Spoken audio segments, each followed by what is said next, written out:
So for nurturing our lead base, like I said, we have series of events which happen in a year, and we tend to keep a very constant interaction with our lead base, that which is sending them constant emails. So a lot of e-marketing happens through that, keeping them in loop with all our events, inviting them at our showrooms. If there is a small bike night happening, so they come to our showroom. So there is more conversation which happens, which is on ground, but there is a lot of conversation which happens online as well.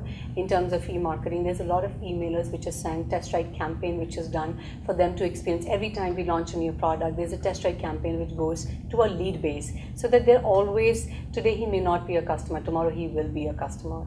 So there's always a constant conversation which happens from the company, but also from the dealer network, for them to know what's happening with the brand. And then from an unstructured data point of view, we tend to get a lot of information and interest which comes from auto forums. That is, for us, for example, the bike reviews which happen, and Twitter and Facebook, and especially blogs like XPHP and TeamHP. They are great blogs where we can know what customers are really saying about the brand, and most important about the product, which then really helps in defining what content would really help us work online, and also define the product strategy going forward.